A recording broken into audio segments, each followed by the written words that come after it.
Welcome. We are Shout Out, a group of youth and young adults working on projects to improve our community. We've been working on this video throughout the past school year to help you better support student mental health. We hope this video is useful to you as you build your educator toolkit. We want to start by giving you some context on why we are focusing on the topic of mental health, with so many important issues impacting young people in schools. When our group got together to look at different local data, we found that the mental health of youth in Massachusetts is suffering, and the pandemic has not helped. In Franklin County, 43% of young people grades 8 through 12 experienced significant anxiety and or depression that lasted at least 2 weeks in 2021. Additionally, 59% of students said that school has become more stressful since the pandemic.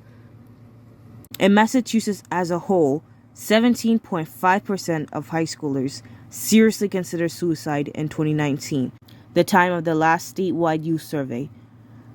These numbers are very troubling, but if there was one piece of data that gave us hope, it is that in Massachusetts in 2019, 74.4% of students said they have at least one adult at school that they can talk to if they have a problem. It may not seem like a lot, but having just one teacher at school you can talk to can make a huge difference for a student who is struggling. First, we'll talk about diverse learning styles. Everybody is a genius, but if you judge a fish by its ability to climb a tree, it will live its whole life believing that it is stupid. Albert Einstein. Not all students learn the same way. We'll talk about some varying styles and give tips for teaching in ways that support physical, visual, auditory and musical, social, and solitary learners. Some ways to engage physical learners are allowing fidget tools or coloring pages for students to help them focus, or using activities that allow students to move around the classroom. You can also turn the topic into a game or use physical models to help interact with a concept. Doing experiments is good for physical learners, or do a lesson outside. Visual learners might benefit from you sending out class materials as a follow-up so that students can study afterwards. You can also give an option for a graphic organizer or use varying types of visuals like art, posters, or videos. For auditory and musical learners, you can try using audiobooks instead of just textbooks.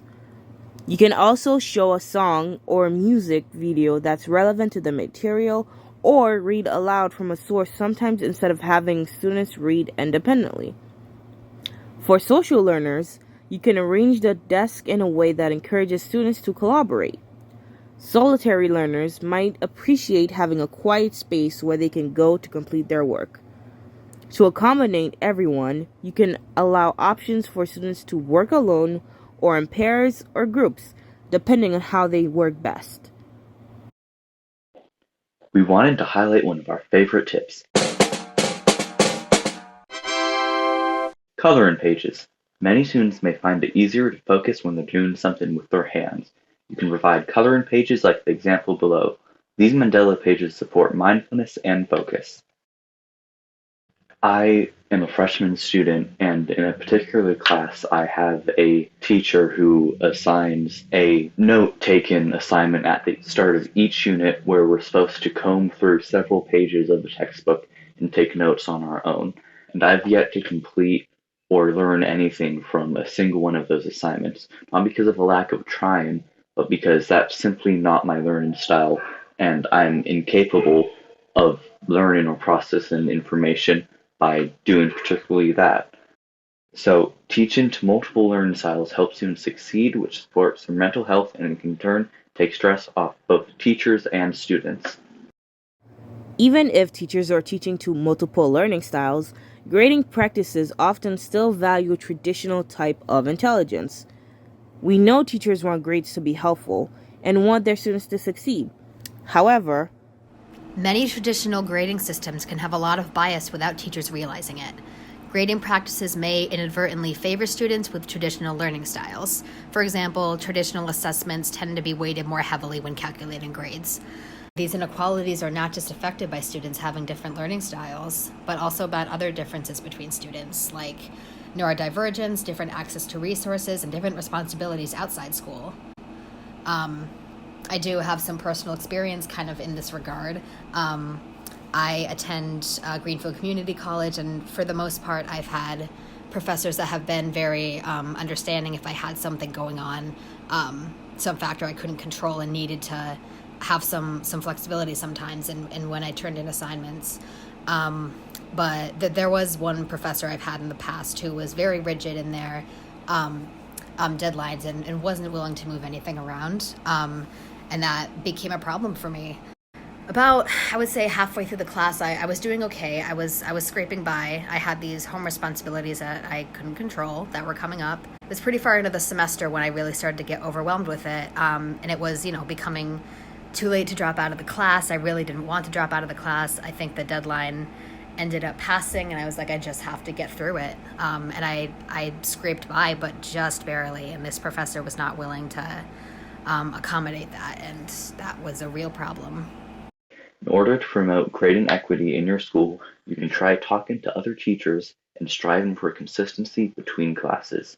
You can also choose to not grade all homework and classwork. This doesn't have to mean that students don't get feedback on those assignments. They could still receive written or verbal feedback that prepares them for graded assignments without negatively affecting their grades. You can also allow different types of assignments to count towards grades beyond just essays, tests, and traditional projects. Allowing retakes and makeups also promotes grade and equity because it provides second opportunities for students to learn and succeed. We also support using a 50% grading floor on non-zero based grading policy. A 50% grading floor provides a floor or minimum grade of 50% instead of giving students zeros for missing assignments.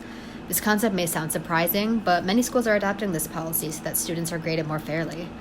In traditional grading, a zero grade is so far below a D that even a few missing assignments can make it difficult or impossible for students to recover their grades and learn from their mistakes. A 50% grading floor evens out the intervals to prevent these extreme outliers.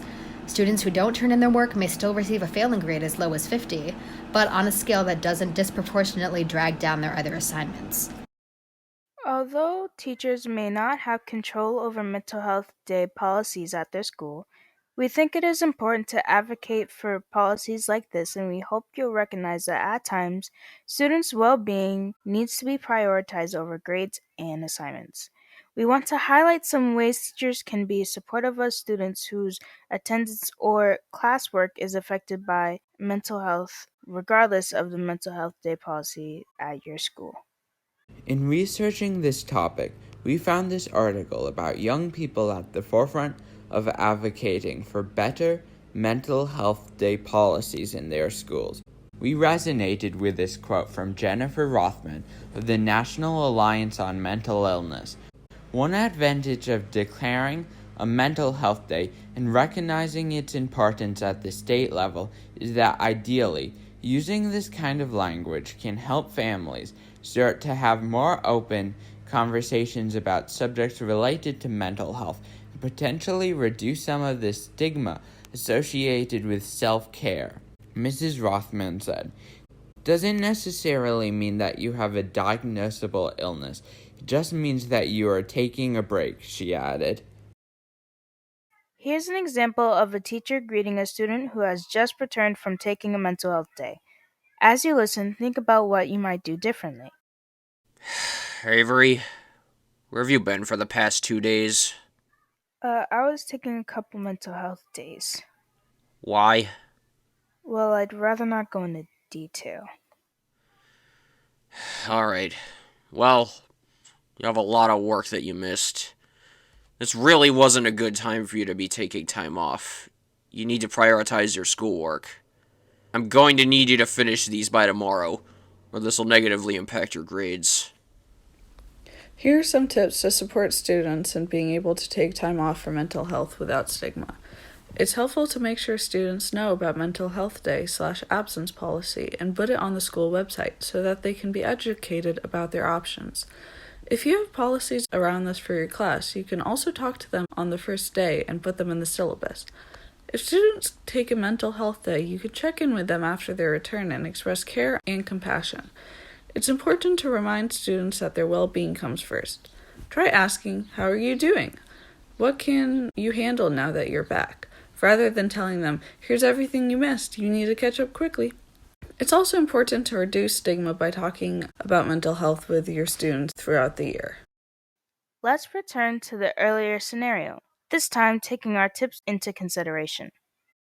Hey Avery, I noticed you were out the past couple days. Welcome back. How are you doing? I'm feeling a little better.